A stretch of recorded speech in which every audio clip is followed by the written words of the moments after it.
They tell you outer space is humanity's final frontier. They lie. The real frontier, the one that actually matters, is under your feet below the surface, in a world darker than night and richer than every oil field combined. While you're staring at the sky, they're fencing off the sea. For centuries, the ocean was the one place no one could truly own. Too vast, too deep, too wild. It swallowed empires and humbled navies. But now, the same corporations that strip-mine the land are dividing what's left of the planet into invisible ocean grids, building a hidden empire beneath the waves. They call it resource development. It's really colonization. It started quietly with exploration permits, harmless paperwork. Then came the deep-sea mining surveys, seismic mapping, biological cataloging. And with each expedition, they discovered something that made their eyes widen. Not just oil or gas, but new elements, rare earth metals, and microbial life that could rewrite medicine. The ocean floor turned out to be a treasure chest, and every billionaire, every government, every green tech company wanted the key. The public story is that they're doing it for the planet. We need cobalt for electric cars, they say. We need manganese for batteries. They'll tell you that ripping up the seabed is the price of saving the Earth from climate change. But who audits the saviors? Who checks the data? No one, because the ocean doesn't have a government. It only has gatekeepers. In 2025, those gatekeepers have names you already know. Global foundations, investment arms, and defense contractors masquerading as energy startups. They've built fleets of unmanned submersibles and private research ships that don't report to any nation. They claim to be studying deep biodiversity. In reality, they're building the world's most expensive vault, a biological and mineral lockbox hidden miles underwater. It's the perfect cover. Down there, satellites can't see. The noise of drilling vanishes into darkness. And every sample they pull up, every gene sequence, every metallic crust, every extremophile microbe gets tagged, patented, and stored in encrypted databanks on land. They call it preservation.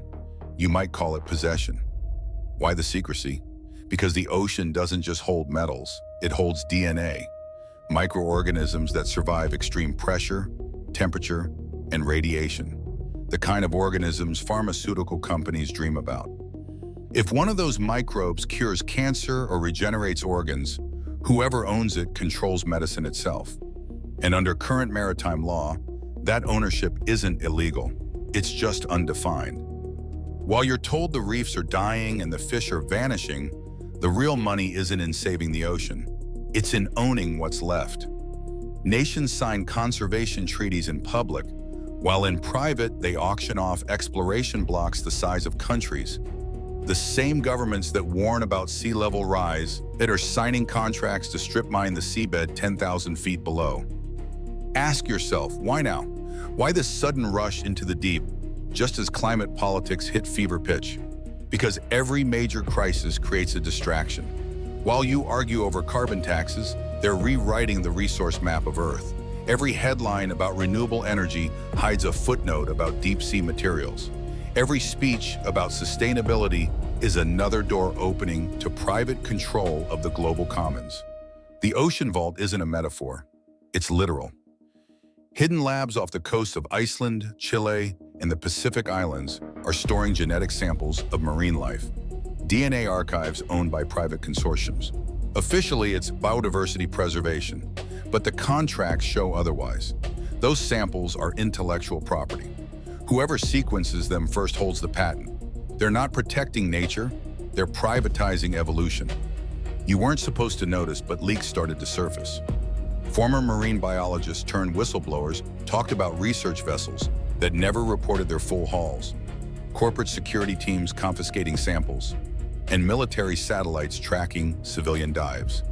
A few journalists connected the dots before the stories disappeared. The pattern was always the same: discovery, suppression, acquisition. And then there's the military angle. Under the guise of monitoring illegal fishing, navies are planning autonomous listening networks across the ocean floor. They can hear everything: submarines, seismic tests, even whale migrations.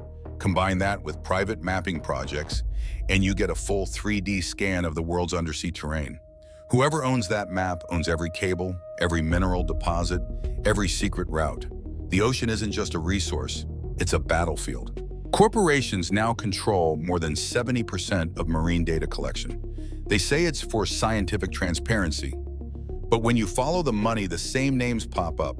Tech giants, energy conglomerates, hedge funds, biotech investors.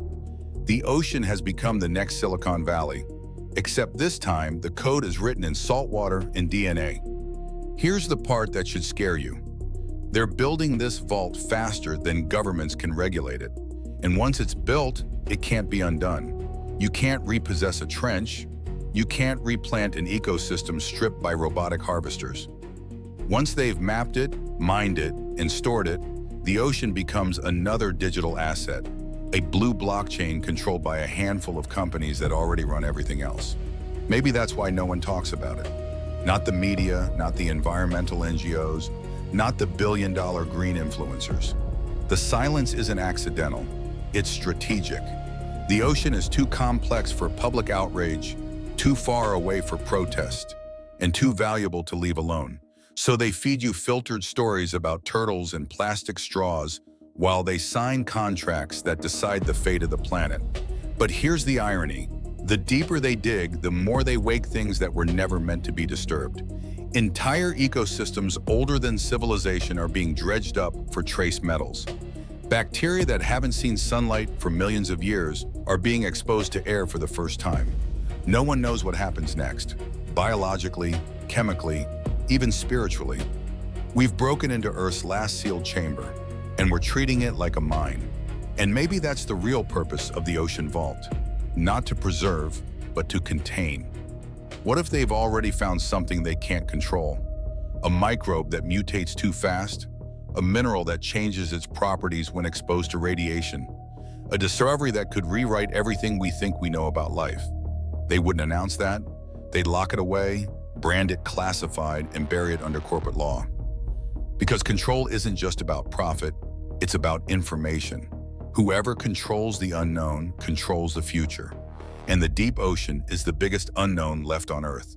So the next time you see a story about a billionaire's ocean exploration initiative, remember what exploration really means in the language of power: extraction. The world's richest men aren't mapping the ocean out of curiosity. They're building a new kingdom, one immune to regulation, taxation, and rebellion. A world without borders, where only those who can afford the submersible get to play God. They'll tell you the ocean is free, but freedom ends where ownership begins. You be the judge. If you're awake, you already know what to do. Hit the link in our description and sign up to our free underground newsletter.